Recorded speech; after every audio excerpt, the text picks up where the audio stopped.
What's up guys, Lou here, back with another video, and today we are back on the iPhone 7 topic. More specifically, the iPhone 7 Plus. As you'll notice in front of me, shout out to B-Sound, the company in China that developed this mock-up and sent it to me exclusively. I have what I believe is the first accurate mock-up of the upcoming iPhone 7 Plus. Now, it was rumored to be called the Pro. Many think now it's going to be called the Plus, but this is the model that a lot of people are paying attention to because, as you'll notice, there are some key differences between this one and the previous version. First, and most obviously, the color. This thing has this kind of bluish, purplish tone to it. A very unusual color for Apple. It doesn't exist anywhere else in the product line. Personally, I think it would be really cool to see an iPhone in this shade. Two cameras, as you'll notice right there, this camera hump, which, believe it or not, is a little bit higher up than the previous version. Here's a regular iPhone 6S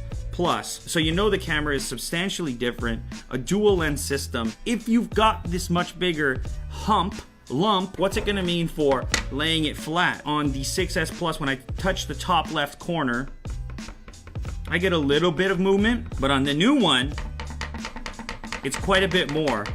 Chances are that camera is going to be substantially better. Of course, it'll have the versatility of the dual lens system and how they choose to implement that. You can now notice this antenna layout and how it has changed. Previously, you have these lines that come across the phone, but on the 7 Plus mock-up, it goes around the outside. The font is also different here. It looks to be thinned out, the iPhone font. Now at the bottom, this again is where things get a little bit spicy. Now these docking contact points, as we're assuming they will be, are probably going to interface with other accessories as well. Maybe wireless charging, maybe a keyboard dock, who really knows? Maybe a modular camera attachment if you want to let your imagination flow. One thing that was rumored, which isn't represented on this mock-up, is this sensor at the very top moving into the earpiece. In this particular case, it's still above like it was on the previous version. On the side here, similar layout, volume rocker up and down,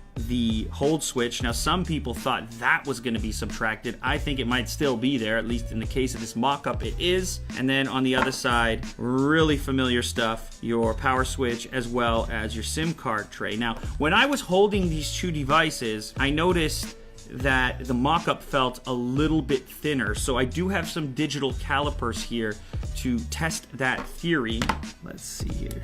So here is the iPhone 6S Plus. I'm getting a reading of 7.18. The 7 Plus mock-up, 7.14. So maybe it's a tiny bit thinner. If it is, it's insignificant and it could possibly just be a discrepancy in the tool. The most controversial topic, the bottom. On the 6S Plus, you have a headphone jack. And in the case of the mock-up, that's been removed. As expected, as rumored, there's no longer a headphone jack on your next iPhone. You're gonna have to live with it. You'll either have to use some kind of dongle or potentially wireless earphones. You do have two speaker grills. Is that some kind of consolation? Hopefully. There you have it. iPhone 7 Plus mock-up dual lens system. This really cool contact point at the bottom, potentially for accessories. Let me know down in the comments, would you pick up an iPhone in this kind of blue, or which color would you choose yourself? If you're new to the channel, make sure to subscribe for upcoming videos on the iPhone 7 as information becomes available, and maybe I get my hands on some other exclusive stuff like this iPhone 7 mock-up. Thanks for watching. Leave a thumbs up if you enjoyed this, and I'll catch you on the next episode.